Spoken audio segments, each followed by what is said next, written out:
الحمد لله رب العالمين والعاقبة للمتقين والصلاة والسلام على سيدنا محمد وعلى آله وصحبه أجمعين أما بعد أعوذ بالله من الشيطان الرجيم بسم الله الرحمن الرحيم والذين آمنوا أشد حبا لله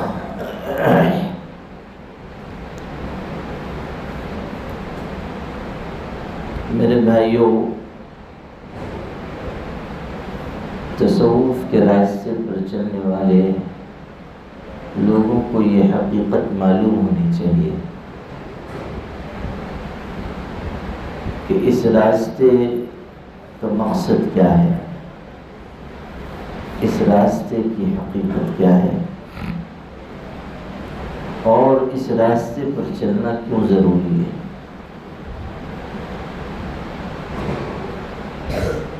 اللہ تعالیٰ نے انسان کو بنایا ہے عبادت کے لیے، اور عبادت کا کمال اس وقت انسان کو حاصل ہوتا ہے جب اس کے اندر یہ خیال جم جائے کہ میرا اللہ مجھ کو دیکھ رہا ہے یا میں اپنے اللہ کو دیکھ رہا ہوں۔ اس کو احسان کہتے ہیں۔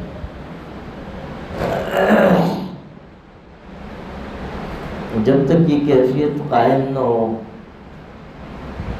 انسان کی عبادت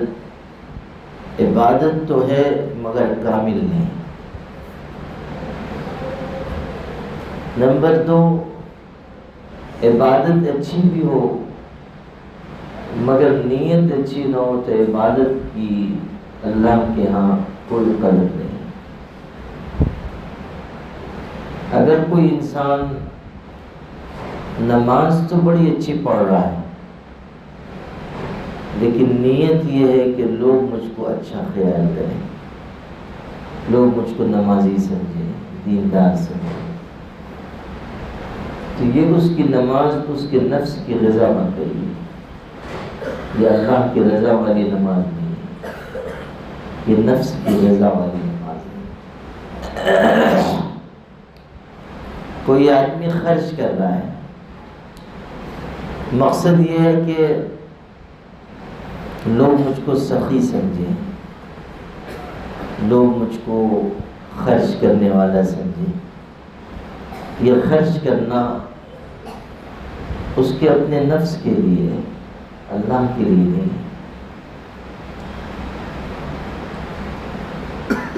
آپ دیکھیے کہ لوگ، بہت سے لوگ، سب نہیں، بہت سے لوگ خرچ کرتے ہیں تو سب سے پہلا خیال ان کے ذہن میں یہ ہوتا ہے کہ جلدی سے ہمارا یہ کارنامہ سوشل میڈیا پہ عام ہو جائے، لوگ ہماری زیارت کریں کہ ہم کیسے سخی آدمی ہیں۔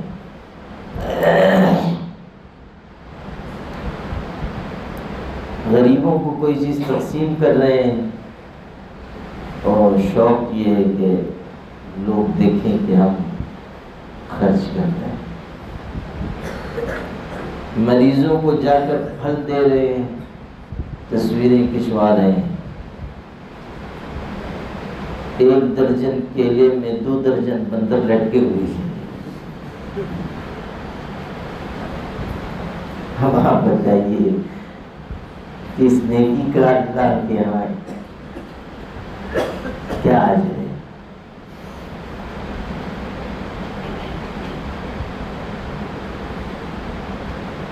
جس چیز کو خود انسان اچھا نہیں سمجھ رہے ہیں، اللہ اس کو بہتر کیسے خیال کرے گا؟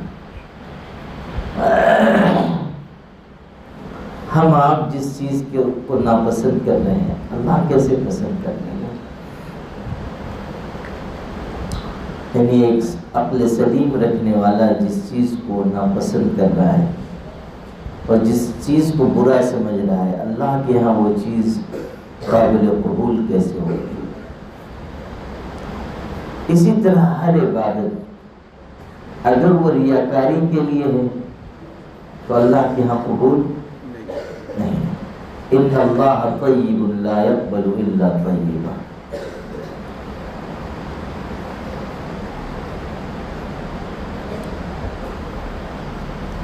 عبادت اگر انسان کر رہا ہے دکھاوے کے لیے وہ عبادت نہیں چلے گی.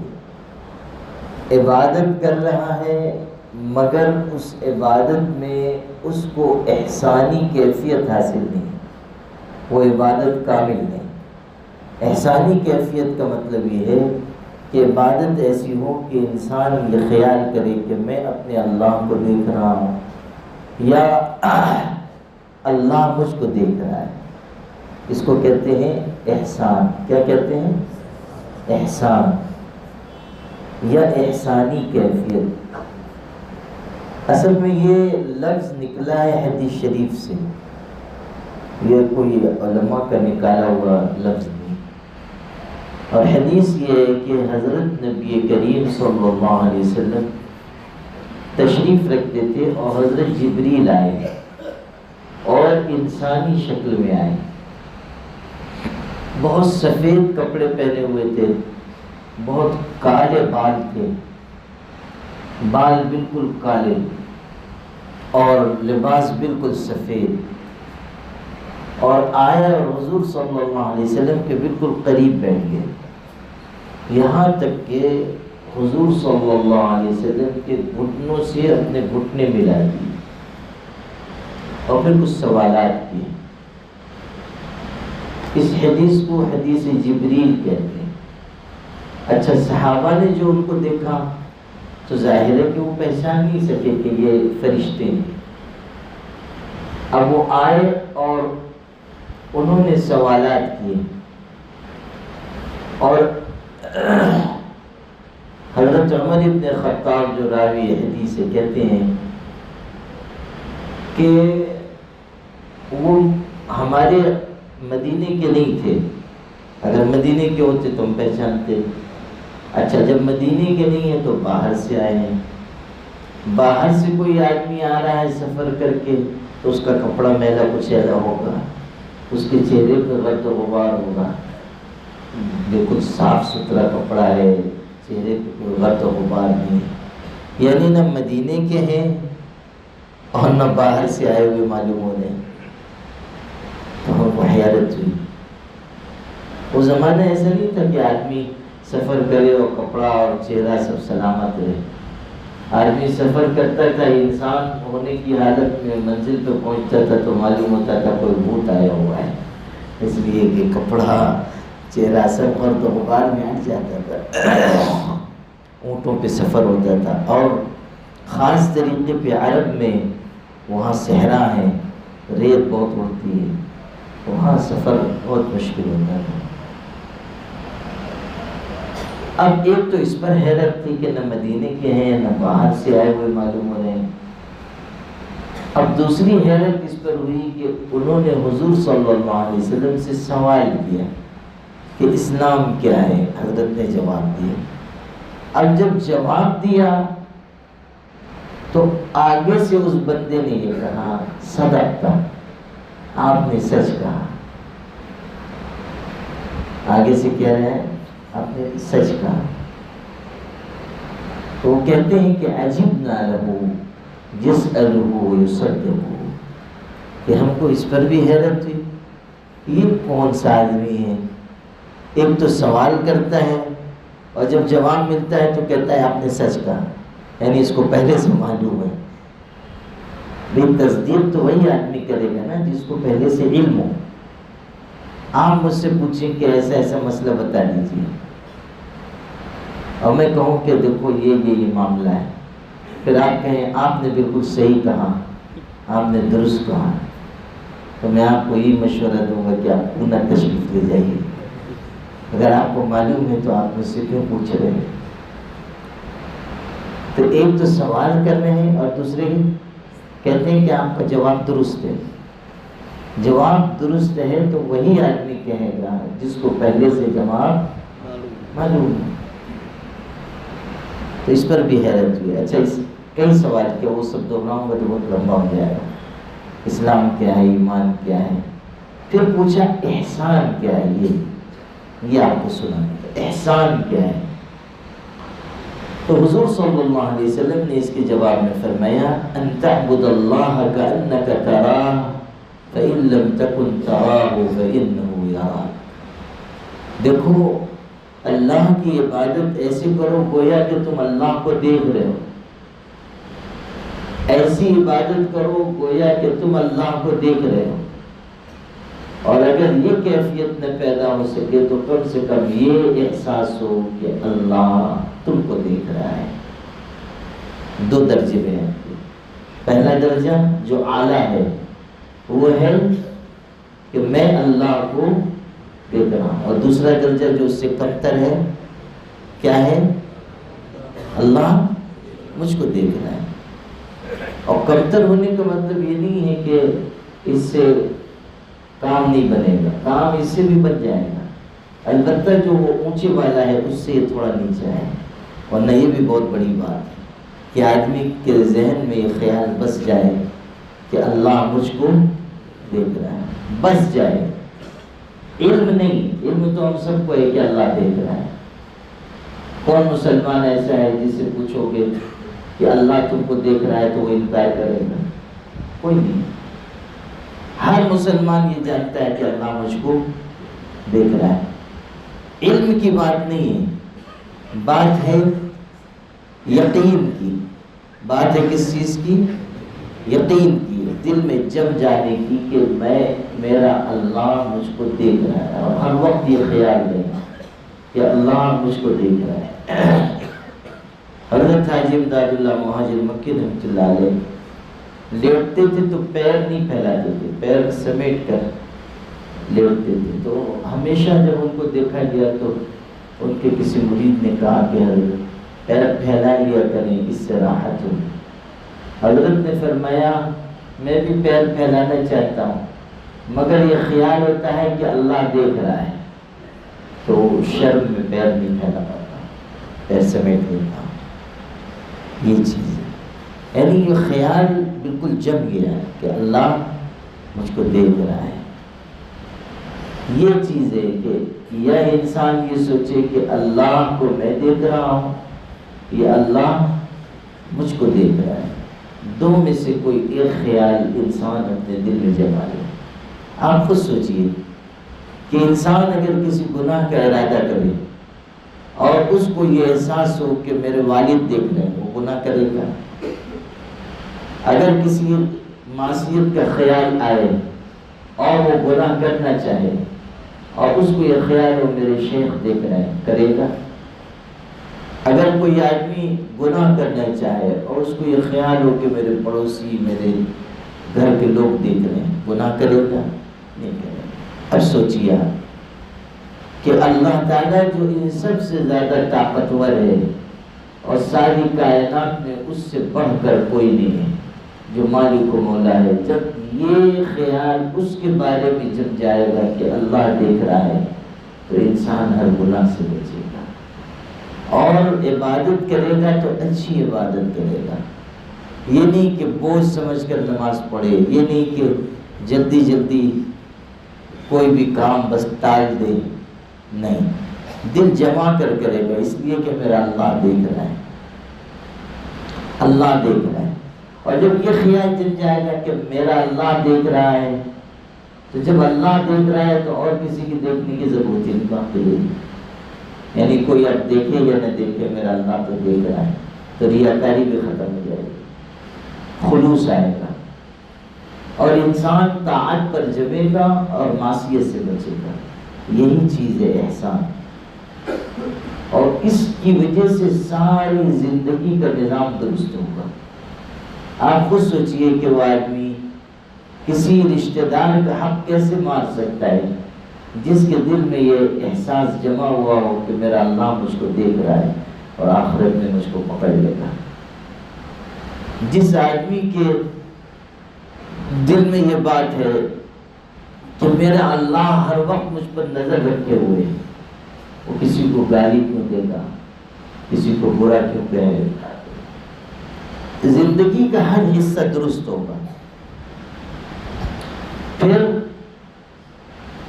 دوگلی دینداری آدمی میں نہیں باقی رہے گی۔ بعض لوگوں کی دینداری جو ہے وہ بس اوپر کی دینداری ہے، دوہری دینداری، لوگوں کے سامنے وہ دیندار ہیں، تنہائیوں میں دیندار ہیں۔ جہاں لوگ ہیں وہاں تو ان کا حال یہ ہے کہ ماشاءاللہ سبحان اللہ بالکل ٹھیک ہے، پارسا ہیں، بزرگ ہیں، لیکن جب اکیلے میں ہے، کوئی دیکھنے والا نہیں ہے، تو پھر گناہ سے چوکتے ہیں۔ اکبر الہ آبادی کا شعر ہے، خلاف شرع شیخ جی تھوکتے بھی نہیں، مگر اندھیرے اجالے چوکتے بھی نہیں۔ اگر یہ چیز ہے تو پھر انسان کامیاب ہے، اور یہ ختم ہوگی اسی احسانی کیفیت کی وجہ سے، احسانی کیفیت کی وجہ سے۔ کوئی نہیں دیکھ رہا ہے، اس کا کوئی اثر انسان پر نہیں ہوگا، اس لیے کہ اس کو یہ خیال ہوگا کہ میرا اللہ دیکھ رہا ہے۔ اسی لیے کسی بزرگ نے وہ بات کہی تھی جو آپ کو میں نے سنائی بھی تھی۔ کسی بزرگ سے کسی نے کہا مجھ کو نصیحت کر دیجیے، تو انہوں نے کہا دیکھو تم اپنی طرف دیکھنے والوں میں اللہ تعالیٰ کو سب سے کم دیکھنے والا خیال نہ کرو۔ کتنی گہری بات ہے کہ اگر ہم کو یہ خیال ہے باپ دیکھ رہا ہے، شیخ دیکھ رہا ہے، دوست دیکھ رہے ہیں، تب تو ہم گناہ سے بچ گئے، اور اللہ دیکھ رہا ہے تو گناہ سے نہیں بچ گئے۔ مطلب یہ کہ ہم نے اپنی طرف دیکھنے والوں میں اللہ تعالیٰ کو الیاذ باللہ سب سے کم دیکھنے والا سمجھے، یہ نہیں ہونا چاہیے۔ تو یہ ہمارے اندر کیفیت آئے، احسانی کیفیت، یہ اس راستے کا مقصد ہے، یہ حقیقت۔ تیسری بات اور عرض کرتا ہوں، اللہ تعالیٰ کا یہ مطالبہ ہے کہ ہم کامل دیندار بنیں، پورے دیندار، ظاہر باطن ہر جگہ اللہ سے ڈرنے والے ہوں، اور دین کے تمام شعبوں پر چلنے والے ہوں۔ دین کا ایک شعبہ ہے عقائد، ایک ہے عبادات، ایک ہے معاملات، ایک ہے معاشرت، ایک ہے اخلاق، 5 شعبے ہیں۔ اگر کسی نے عبادت کا دین لے لیا اور اس کے اندر اخلاق کا دین نہیں ہے، اگر کسی نے معاملات کا دین لے لیا اور اس کے اندر معاشرت کا دین نہیں، کیسے رہنا سہنا ہے، گھر میں کیسے سلوک کرنا ہے، بیوی بچوں کے ساتھ کیسے رہنا ہے، باہر کے لوگوں کے ساتھ کیسے رہنا ہے، تجارت کیسی کرنی ہے، اگر یہ نہیں سیکھا، عبادت اس کی اچھی ہے، 5 وقت نماز پڑھتا ہے، تلاوت بھی کرتا ہے، لیکن رہنا سہنا نہیں آیا، اخلاق نہیں آئے، تو وہ دیندار، کامل دیندار ہے ہی نہیں۔ پورا دیندار کیسے ہو سکتا ہے؟ جس آدمی نے دین کا ایک حصہ لیا ہو اور 4 حصے چھوڑ دیے ہوں، یا 2 حصہ لیا ہو اور 3 حصے چھوڑ دیے ہوں، وہ پورا دیندار کیسے ہو سکتا ہے؟ ہرگز نہیں۔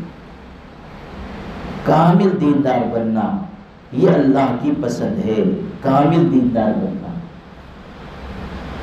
اگر ایک آدمی مسجد میں ایماندار اور دیندار ہو اور اپنی دکان پر ایماندار نہ ہو، وہ اچھا مسلمان ہے۔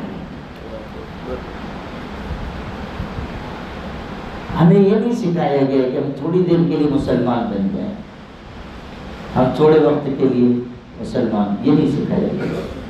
جیسے کچھ لوگ ہوتے ہیں کہ پیر صاحب کے پاس آنا ہے تو کرتا پاجامہ ٹوپی پہن لی اور چلے آئے، اور اس کے بعد پھر السلام علیکم وعلیکم السلام، باقی سب ٹھیک ٹھاک ہے، اور اس کے بعد پھر اپنی جگہ ہے تو اپنے حساب کتاب سے۔ یہ نہیں، اللہ تعالیٰ کے لیے ہمیں مومن بننا ہے ہر وقت، ہمارا وقت، یہ نہیں کہ ہم تھوڑی دیر کے لیے لوگوں کو دکھانے کے لیے بن گئے، نہیں۔ اب 3 باتیں ہوئی، دھیان سے سنیے، میں آپ کو بہت اہم اور باریک باتیں آسان کر کے سمجھا رہا ہوں۔ نمبر 1، عبادت میں احسانی کیفیت پیدا ہونا یہ اللہ کی پسند ہے، عبادت میں اخلاص ہونا یہ اللہ کا حکم ہے، دین کے ہر شعبے پر عمل کرنا یہ اللہ تعالیٰ کی تاکید ہے، اور کامیابی اسی پر ہے۔ 3 باتیں ہوئی۔ اس تصوف و سلوک کی راہ کا مقصد یہی ہے کہ یہ تینوں چیزیں انسان کے اندر آ جائیں۔ عبادت ہو احسانی کیفیت والی، اور عبادت ہو ریاکاری سے دور اخلاص والی، اور پورے دین پر عمل ہو، پورے دین پر، دین کے ہر حصے پر عمل ہو۔ یہی اس پورے نظام کا نچوڑ اور خلاصہ ہے، اس پورے سسٹم کا نچوڑ یہی ہے۔ ہمارے بزرگ گزرے ہیں، حضرت مولانا زکریا صاحب رحمۃ اللہ علیہ، فضائل اعمال کے مصنف۔ ایک صاحب تھے، ان کے زمانے میں عالم تھے، وہ بھی اچھے عالم تھے، مجاہد آزادی تھے، مولانا حبیب الرحمان صاحب لدھیانوی۔ چونکہ ان کا میدان دوسرا تھا، وہ جنگ آزادی میں لگے ہوئے تھے اور تقریر کرنا، بڑے اچھے مقرر بھی تھے، مشہور آدمی تھے، تو ان کو تصوف سے کچھ زیادہ مناسبت نہیں تھی۔ اور تجربہ یہ بتاتا ہے کہ جس آدمی کو جس میدان کی سمجھ نہ ہو، عام طریقے پر اگر وہ اس سلسلے میں کوئی رائے قائم کرتا ہے تو غلطی کرتا ہے۔ جس چیز کی سمجھ نہیں ہے، اگر اس کے بارے میں کوئی رائے قائم کرے گا غلطی کرے گا۔ ایسے ہی جو لوگ تصوف سے دور ہوتے ہیں، وہ بیچارے سمجھ نہیں پاتے کہ یہ ہے کیا چیز۔ نتیجہ یہ ہوتا ہے کہ ساحل پہ بیٹھ کے سمندر میں پتھر پھینکتے رہتے ہیں، اور کچھ عقل پہ بھی ان کے پتھر پڑ جاتے ہیں۔ اب بھی ایسے لوگ ہیں کہ اور کچھ نام لیجئے تو طبیعت ان کی ٹھیک رہتی ہے، تصوف کہہ دیجئے تو 103 درجے کا بخار چڑھ جاتا ہے، شدید بیمار ہو جاتے ہیں بیچارے، اور طرح طرح کی باتیں کرتے ہیں،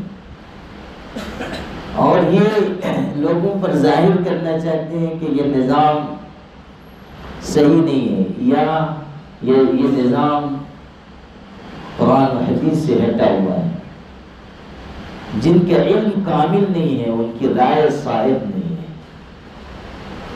اس راہ پر چلنے والے ایسے لوگ ہوئے ہیں جو علوم کے پہاڑ تھے، آج کل کے مولوی ان کے سامنے ایسے بھی نہیں ہیں جیسے پہاڑ کے سامنے ذرہ ہوتا ہے، ایسا علم ان کا تھا۔ اور اس راہ سے لوگوں کو نفع کتنا ہوا، کروڑوں انسانوں کو اسی راہ سے ایمان ملا ہے، تصوف کے راستے سے۔ علامہ اقبال فلسفی تھے اور شاعر تھے، اور دنیا کے علوم پر ان کی نگاہ تھی، اور تاریخ پر بہت گہری نظر رکھتے تھے۔ انہوں نے اس ملک کے بارے میں اس وقت جب کہ یہاں مسلمانوں کی آبادی 7 کروڑ تھی، صرف 7 کروڑ مسلمان تھے، اس وقت یہ کہا تھا کہ ہندوستان کے 7 کروڑ مسلمانوں میں سے 6 کروڑ مسلمان ایسے ہیں جو تصوف و سلوک کے ماننے والوں اور بزرگان دین کے فیوز و برکات کا نتیجہ ہے۔ 6 کروڑ مسلمانوں کے بارے میں کہا۔ اللہ اکبر۔ اس ملک میں اسلام آیا تصوف کے راستے سے۔ یہاں کون دین لے کر آیا تھا؟ یہ جو ہمارے پاس بھائی تصوف کا انکار کرتے ہیں، ان سے کوئی پوچھے کہ آپ جس راستے کو مانتے ہیں، جس طریقے کو، کیا اس طریقے کا ماننے والا کوئی شخص اس ملک میں آیا تھا اسلام کی دعوت دینے کے لیے؟ نہیں۔ جو شخص آیا تھا دنیا جانتی ہے کہ وہ صوفی تھا، اور نام تھا حضرت خواجہ معین الدین چشتی اجمیری رحمۃ اللہ علیہ، اولیاء کے سرتاج تھے۔ انہوں نے آ کر دین یہاں پھیلایا، ایمان کی دعوت دی، اور کفر کی ظلمتوں میں ایمان کا چراغ جلایا۔ حضرت خواجہ معین الدین چشتی اجمیری رحمۃ اللہ علیہ کے ذریعے اسلام پھیلایا، لاکھوں لوگوں نے ایمان قبول کیا، اور پھر انہوں نے جو اپنی تربیت میں رکھ کر جن لوگوں کو تیار کیا، ان کے ذریعے کتنے لوگوں کو فائدہ ہوا، لاکھوں کروڑ انسانوں کو فیض پہنچا۔ جو ان کے خلفاء اور خلفاء کے خلفاء ہوئے، بادشاہان وقت ان سے مرید ہوتے تھے اور ان سے استفادہ کرتے تھے۔ خواجہ قطب الدین بختیار کاکی رحمۃ اللہ علیہ حضرت ہی کے خلیفہ تھے اور دہلی میں آباد تھے. بادشاہ وقت ان کا معتقد تھا. بادشاہ وقت حاضری دیتا تھا اور ان سے استفادہ کرتا تھا بادشاہ. اور آپ غور کیجئے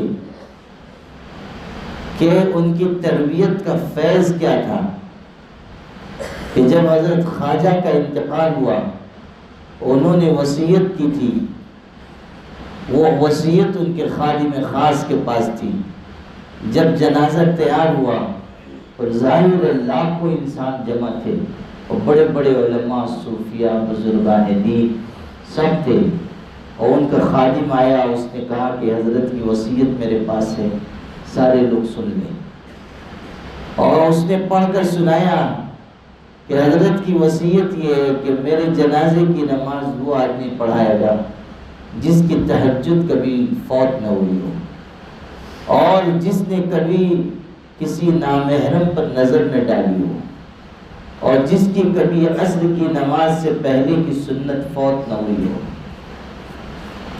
ایسے ہی شخص اور جس کی کوئی فرض نماز اس کے بالغ ہونے کے بعد قضا نہ ہوئی ہو, ایسے ہی شخص نماز پڑھا سکتا ہے. آپ سوچئے اتنا بڑا مجمع تھا مگر کوئی ہمت نہیں کر سکا. بڑے بڑے علماء بزرگ بھی تھے. جب کوئی نہیں بڑھا تو بادشاہ وقت آگے بڑھا اور اس نے کہا کہ حضرت نے میرا پردہ فاش کر دیا اور کہا کہ الحمدللہ آج تک میری نماز تہجد کبھی قضا نہیں ہوئی ہے اور کسی نامحرم پر نظر غلط نہیں ڈالی ہے. آپ سوچیے بادشاہ وقت تھا اور تربیت حضرت کی ایسی تھی اور ایسا استفادہ کیا اور پھر جنازہ اس نے پڑھایا. آپ غور کیجیے بادشاہان وقت نے استفادہ کیا اور لاکھوں لوگ اہل اللہ اور صوفیاء کرام کے ذریعے دین ایمان سے قریب ہوئے اور آج بھی لاکھوں انسانوں کو اس راہ سے فائدہ پہنچ رہا ہے. اللہ نے اس راستے میں بڑی برکت رکھی ہے اور اس راہ پر چلنے والوں کے لیے اللہ نے بڑے انعامات رکھے. اور میں سچ کہتا ہوں کہ کامل دینداری اس زمانے میں اس راستے کے علاوہ اور کہیں نصیب نہیں ہے.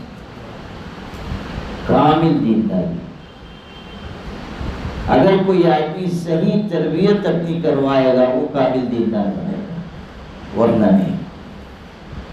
ہو سکتا ہے وہ اچھا مقرر ہو جائے, مشہور ہو جائے, عبادت گزار اچھا بن جائے, لیکن یہ نہیں ہوگا کہ وہ کامل دیندار ہو جائے بغیر اپنی تربیت کی. نہیں. کتنے عبادت گزار ایسے ہیں کہ برسوں سے عبادت کر رہے ہیں مگر ان کا دل غرور سے بھرا ہوا ہے, اور کتنے ایسے ہیں جو دین کی خدمت میں مصروف ہیں لیکن ان کے دل میں دنیا نے اپنا ڈیرا ڈال رکھا ہے. دل نہیں صاف ہوا, دل نہیں پاک ہوا. اقبال نے کیسی بات کہی تھی, خیرت نے کہہ بھی دیا لا الہ تو کیا حاصل, دل و نگاہ مسلمان نہیں تو کچھ بھی نہیں. یہ دل و نگاہ مسلمان نہیں تو کچھ بھی نہیں. جب تک انسان کا دل مومن نہ ہو, جب تک انسان کی نگاہ پاک نہ ہو, اس کا ایمان کمال کو نہیں پہنچے گا. عبادت ایسی کہ بس اللہ ہی اللہ ہو, مقصد اللہ ہو. لا الصوفی لا یرا فی الدارین مع اللہ غیر اللہ. یہ کہ صوفی دونوں جہانوں میں اللہ کے علاوہ کسی غیر پر نظر ہی نہیں کرے گا. لا یرا فی الدارین مع اللہ غیر اللہ, نگاہ اس کی اول و آخر اللہ پر ہے. حضرت رابعہ بصریہ بہت بڑی بزرگ خاتون تھی, ایک بہت عبادت کرتی تھی, اتنی کہ رات رات بھر عبادت میں مشغول ہیں، اور صبح فجر کی اذان سنائی دیتی تھی تو ایک سرد آگ کھینچ کر کہتی تھی اللہ تیری بنائی ہوئی رات چھوٹی ہے کہ میں تجھ کو جی بھر کے یاد بھی نہیں کر پاتی کہ رات ختم ہو جاتی ہے۔ پوری رات عبادت میں۔ ایک رات نماز پڑھ رہی تھی، مصلی پہ بیٹھے بیٹھے نماز سے فارغ ہو کر بیٹھی، آنکھ لگ گئی، چونکہ بہت کم سوتی تھی اس دن آنکھ لگ گئی، بیٹھے بیٹھے سو گئے۔ ان کی قیمتی چادر تھی پاس میں رکھی ہوئی تھی، شور راستے سے گزر رہا تھا، دیکھا آدھی رات کا وقت ہے، بڑی بھی بیٹھی ہوئی ہے اور چادر ہے، اس نے سوچا چادر چرا لوں، آ گیا، چادر اٹھا کر جانے لگا تو جیسے ہی جانے لگا دروازہ غائب ہو گیا، دروازہ نہیں نظر آ رہا ہے۔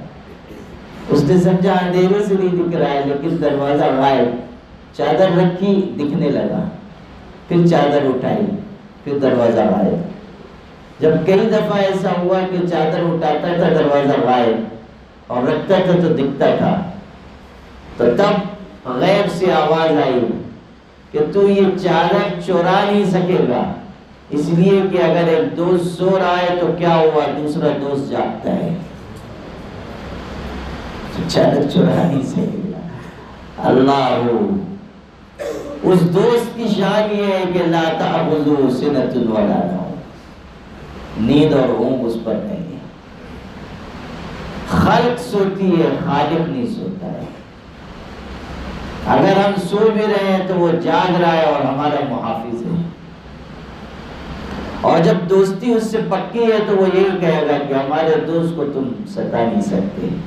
من عادى لي وليا فقد آذنته بالحرب، یہاں تک کہلوا دیا اپنے حبیب کی زبان سے کہ سن لو، جو کوئی میرے دوست سے دشمنی رکھے گا میرا اس کے خلاف جنگ کا اعلان ہے، میرا اس کے خلاف جنگ کا اعلان ہے۔ اب جس کو قوت بازو آزمانی ہو آ جائے، من عادى لي وليا فقد آذنته بالحرب۔ ایک جوان تھا اپنی محبوبہ کے ساتھ جا رہا تھا اور بارش کا زمانہ تھا، کیچڑ تھا، ایک بزرگ سامنے سے آ رہے تھے، ان کا پیر غلطی سے پھسلا یا کوئی بات ہوئی، کچھ پانی یا کیچڑ اڑ کر اس لڑکی کے گال پر چلا گیا، اس جوان کو غصہ آیا، اس نے ان بزرگ کو ایک تماچا مارا اور کہا تجھ کو نظر نہیں آتا ہے، صبر کے چلتا نہیں ہے۔ اللہ والے تھے، کچھ کہا نہیں، انہوں نے صبر فرمایا، آگے بڑھ گئے۔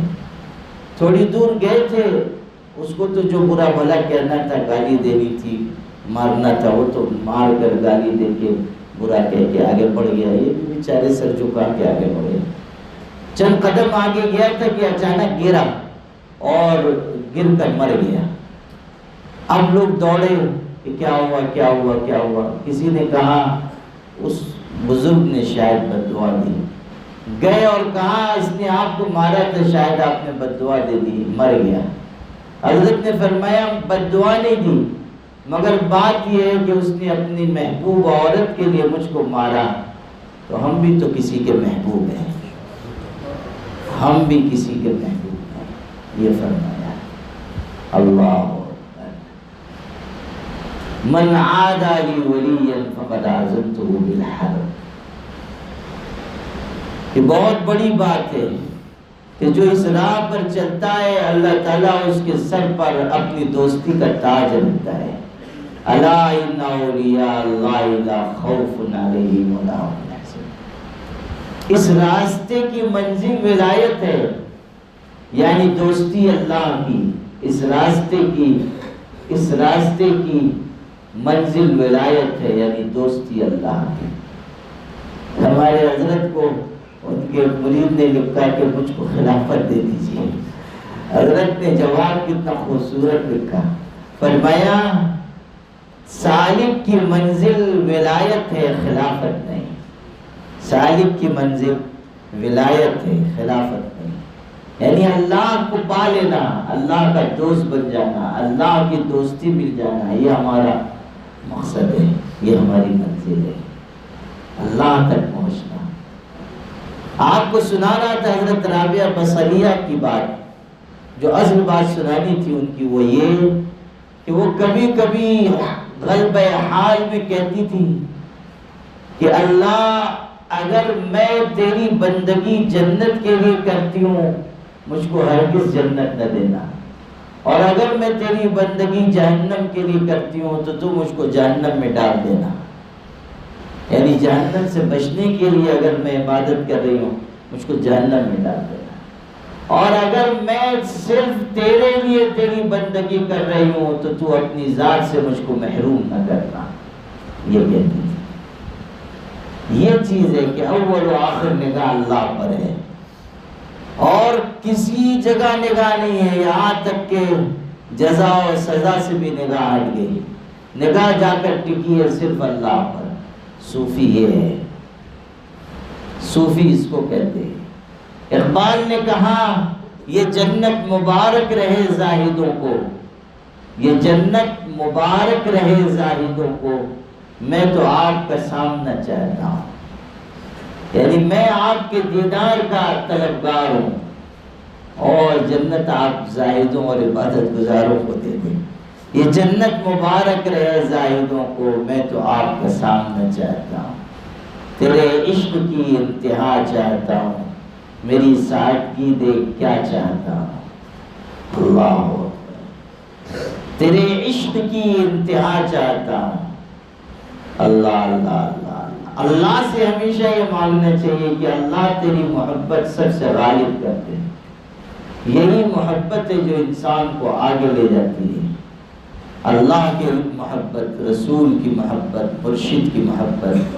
جس کو یہ تین محبتیں مل جائے وہ کائنات کا خوش نصیب انسان ہے، کائنات کا خوش نصیب انسان ہے۔ اللہ اللہ اللہ اللہ اللہ اللہ۔ تو آپ کو جو سمجھا رہا تھا وہ یہ کہ کامل دینداری اور خلوص والی عبادت اور احسان والی کیفیت تینوں اسی راہ سے ملتی ہے۔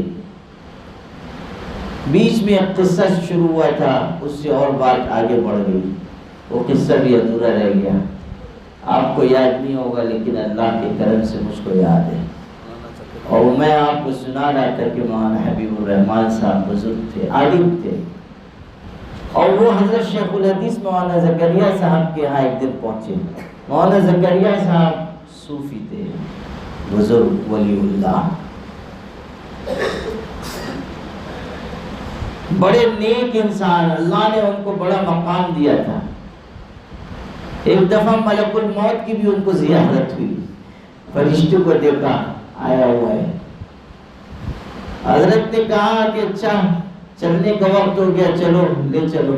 اس نے کہا نہیں ابھی نہیں، ابھی آپ کو ادھر ہی رہنا ہے، ابھی آپ کو وقت نہیں آیا۔ پھر اللہ نے وقت ان کا مقرر کیا تھا مدینہ منورہ میں، وہیں انتقال ہوا اور جنت البقیع میں مدفون ہو گئے۔ اللہ کی رحمتیں ان پر نازل ہو۔ حضرت شیخ الحدیث رحمۃ اللہ علیہ کی خدمت میں یہ آئے، چونکہ میدان دوسرا تھا اس لیے اشکال تھا تصوف کے بارے میں، آ کر کہا کہ میں رائے پور جا رہا ہوں شاہ عبد القادر صاحب کے ہاں، وہاں سے واپسی پر آپ سے جواب لے کر جاؤں گا، سوال ابھی سن لیجیے، جواب تیار کر کے رکھیے گا۔ سوال یہ ہے کہ یہ تصوف کیا بلا ہے، یہ پوچھے یہ تصوف کیا بلا ہے، یہ سوال کیا۔ حضرت شیخ الحدیث نے کہا اتنے انتظار کی کیا ضرورت ہے، آپ ابھی ہاتھ کے ہاتھ جواب لے کر جائیے۔ تصوف کی ابتدا انما الاعمال بالنیات ہے، اور تصوف کی انتہا ان تعبد اللہ کانک تراہ ہے، بس یہ جواب ہے۔ عالم تھے اس لیے جواب ویسے ہی دیا جو عالم کو دینا چاہیے تھا، اور ایسا جواب دیا کہ آدمی ہل نہ سکے، نہ دائیں جا سکے نہ بائیں جا سکے۔ کبھی کبھی ایسا جواب ہوتا ہے کہ سوائے آدمی کے پاس چپ رہنے کے کوئی کام، کوئی چارہ نہیں رہتا۔ شاہ اسماعیل صاحب سے کسی نے کہا کہ داڑھی فطرت کے خلاف ہے، اس لیے کہ آدمی جب پیدا ہوتا ہے تو اس کی داڑھی نہیں ہوتی، داڑھی بعد میں آتی ہے. اگر فطری چیز ہوتی تو پیدائشی داڑھی ہوتی. جو پیدا ہوتا ہے وہ 1 فٹ کی داڑھی لے کے آتا ہے. تو کہا کہ فطرت کے خلاف اس لیے داڑھی نہیں رہنی چاہیے. شاہ اسماعیل صاحب نے کہا اگر یہ بات ہے تمہاری دلیل اگر یہ ہے تو پھر اپنے سارے دانت بھی توڑ ڈالو, اس لیے کہ جب پیدا ہوئے تھے تو دانت بھی نہیں تھا. یہ بھی فطرت کے خلاف ہے. کسی نے سنا تو کہا واہ کیا خوب دنداں شکن جواب دیا, یعنی دانت توڑ دینے والا جواب. اللہ اللہ. اب بنا بتائیے جب انہوں نے یہ بات سنی ہوگی اس کے آگے کیا کہہ سکے ہوں گے سوائے چپ رہنے کے, اور کیا چارے کار ہے. اللہ. ایک اور سن لو, تم کو سنا دیتا ہوں. نعمان تم کو بہت ہنسی آتی ہے. وہ ایک عدالت میں ایک مقدمہ چل رہا تھا, اور وہ جو تھا ملزم وہ بہت ہی بکواس کرنے والا تھا, بہت تفصیل بیان کرتا تھا. وکیل جو سوال کرتا تھا اس کے جواب میں بہت لمبی تقریر کرتا تھا. جج بھی پریشان, وکیل بھی پریشان. ایک سوال ہوا نہیں کہ لمبی چوڑی تقریر اس کی شروع. تو جب وکیل بہت پریشان ہو گیا اس نے کہا دیکھو اب میں جو سوال کروں گا اس کا جواب صرف ہاں یا نہیں میں دینا, بس کوئی آگے بات مت کرنا, بس پوچھوں گا تو کہنا ہاں یا نہیں بس. اس نے کہا جی وکیل صاحب آپ کی ہدایت ایسے ہی کروں گا. اس کو بھی 10-20 جملے کہے, اور اس کے بعد پھر کہنے لگا مگر اس سے پہلے آپ میرے ایک سوال کا ہاں یا نہیں میں جواب عنایت فرما دیجیے, پھر جو آپ سوال کریں گے اس کا جواب میں بھی ہاں یا نہیں میں دوں گا, آپ کی ہدایت پہ عمل کروں گا, آپ کی نصیحت قبول کروں گا, فنا کروں گا. پھر 10 جملے. اچھا کیا ہے تمہارا سوال؟ اس نے سوچا چلو سوال کا جواب دے کے چھٹکارے ہی پا لے. اس نے کہا وکیل صاحب آپ نے چوری کرنا چھوڑ دیا, یہ سوال. تو کہا کہ ہاں یا نہیں میں جواب دیں گا. آپ خود ہی دیکھ لیجیے کہ ہاں یا نہیں میں کتنی خطرناک بات ہوگی. اگر کہے کہ ہاں چھوڑ دیا تو مطلب پہلے چھوڑ دے, اور اگر کہے کہ نہیں تو ابھی چھٹے ہیں, یہ ثابت ہوگا کہ بھی عادت بد قائم ہے. تو سوائے چپ رہنے کے وہاں بھی کوئی چارے کار نہیں تھا کہ خاموشی اختیار کرے, نہ ہاں کہیں نہ نہیں کہیں. خیر جو آپ کو سنا رہا تھا وہ یہ کہ حضرت شیخ الحدیث صاحب نے ایسی بات کہی کہ سوائے خاموش رہنے کو کوئی راستہ نہیں, اس لیے کہ ادھر بھی حدیث بیان کی ادھر بھی حدیث بیان کی, اور حدیث بھی ایسی جو بخاری کی روایت ہے بالکل صحیح مستند, یہ بھی نہیں کہ اس پہ ضعیف ہونے یا کمزور روایت ہونے کی بات کہتے ہیں. یعنی ابتدا اس بات سے ہے تصوف کی کہ آدمی اپنی نیت درست کرے, اور منزل یہ ہے کہ آدمی یہاں تک پہنچ جائے کہ اللہ کے علاوہ کسی پر نگاہ نہ رہ جائے. یہ انتہائی ہے کہ بس صرف اللہ پر نگاہ, امید بھی اللہ سے, خوف بھی اللہ سے, نعمت ملے تو شکر بھی اللہ کا, پریشانی آئے تو وہ بھی اللہ تعالیٰ کی مرضی سمجھ کر قبول کرے, اور اس پہ راضی رہے, اور اللہ تعالیٰ کی طرف سے آئی ہوئی حالت پر صبر کرے. ہر چیز اللہ کی طرف سے.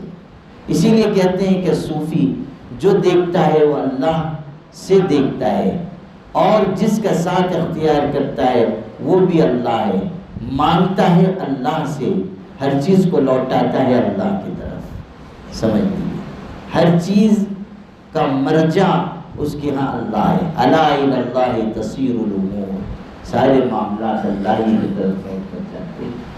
یہ ہے تصوف, یہ ہے.